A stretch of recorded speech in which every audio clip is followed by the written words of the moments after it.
Hello everybody and welcome to Jimbo Guitar, where it's all about guitars, amps and everything in between. If you're looking for more information about the Boss MG-10 amplifier, hopefully this video can help you. I've had one since they came out in 1989, and I now have three. So I thought I'd tell you about what I know about the amp, starting with some basic facts. Although as a bit of a disclaimer, I'm not playing guitar in this video, but keep watching the channel because I will be soon. See?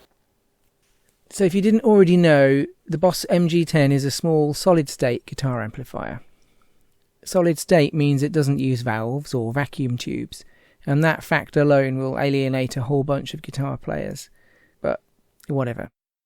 So as the name implies, it's a 10-watt combo amplifier, meaning it can output up to 10 watts into its two built-in 4-inch speakers. Now, although it has two speakers and it looks a bit like the stereo Roland JC amps, it is not stereo. The two speakers are wired together in parallel to make a 4 ohm load. The cabinet is closed back, and the front baffle has a cutout between the two speakers which stops the whole enclosure from being sealed without it being ported. If you don't know what I'm talking about, honestly, don't worry. You can just about see the cutout here, this circle between the two speakers at the bottom of the baffle. It's easier to see this in this shot because I took the back off and the light is shining through.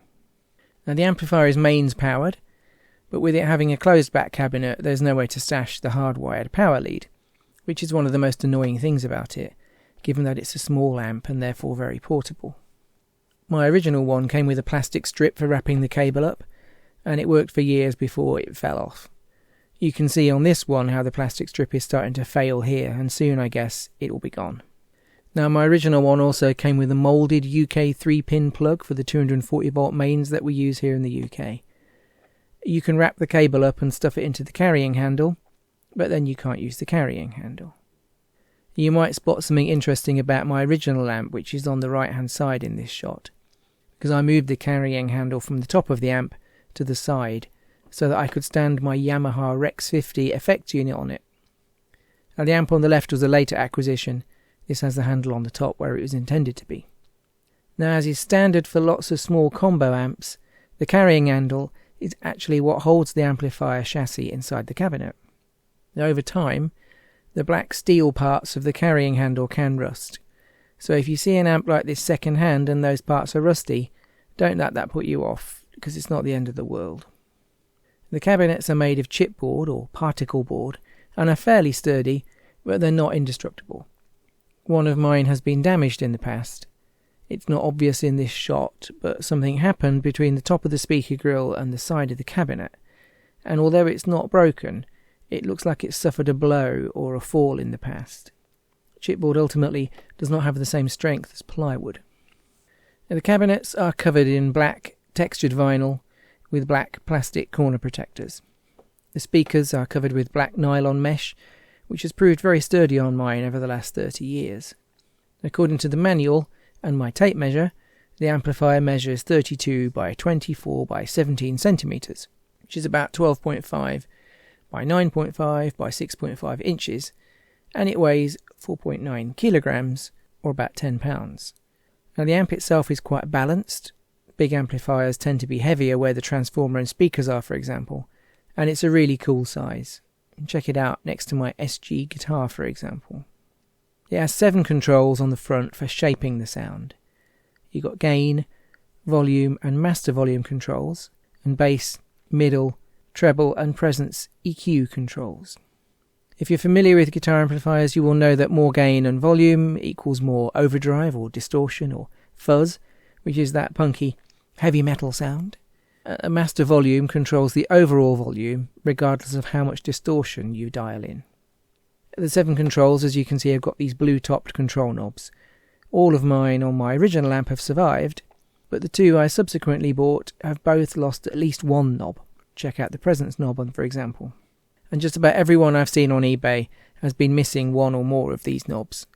This may have something to do with the fact that the warp control is on a pull control, it's the bass control, and eventually it might get pulled right off forever. Sometimes With these amps, the knob remains, but the blue top part goes missing as well. Boss and Roland do not make replacements, but they do use standard split shaft potentiometers, so you can use any knob that could fit on there. So on this actual one, I replaced all the knobs with these very different ones. They're not period correct, but they are consistent, and I think they look pretty cool. Now there's one input, a headphone jack, which I've honestly never used, and a power switch. And being solid state, it comes to life immediately after you switch it on. Now interestingly, when all the EQ controls are on 0, there's actually no sound at all. You can pull the bass control to engage the warp function, which kicks in a different type of distortion. It removes the bass, middle and treble controls. They don't do anything when it's open, and it leaves just the presence control working.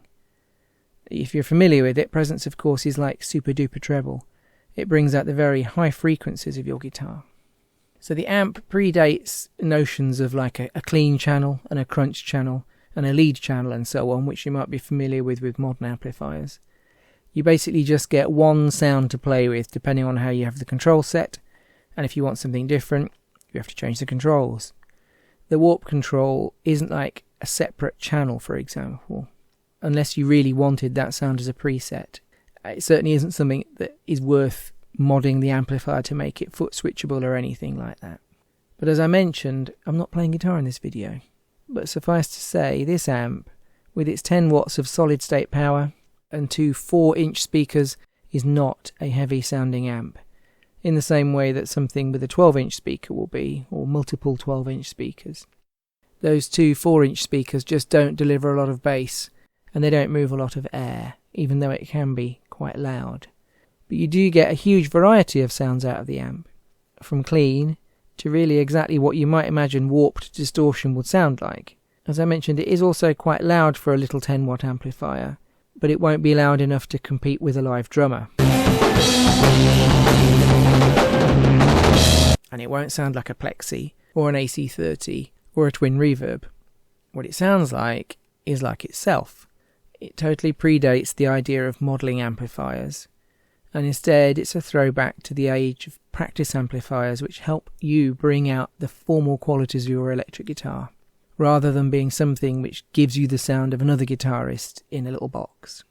So if you have bought one, but you haven't had the chance to hear it, or you're about to bid on one, or pick one up second hand, and you're wondering whether it's any good or not, well, if it's working, it's a great amp, just trust me. But you must remember it's a 10-watt practice amplifier. It's not a classic tube stack or anything else. You have to let it do its own thing, and let it help find you the sound of your guitar playing. Now, just out of interest, Boss never made any variants of the MG-10. For example, a head-only version or anything with different speakers. So if you see anything like that, somebody's got out the hacksaw.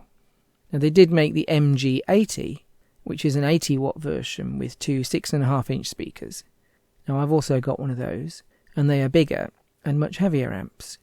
But they look pretty similar, and in fact, you almost can't tell the difference when you see one until you see one next to an MG-10. Now, I'll make a video of that amplifier too one day as well. So I hope that helps. Feel free to leave a comment if you like this video, and be sure to subscribe to see more videos about the Boss MG-10. I'll see you in the next episode, and until then, enjoy your guitar and take care.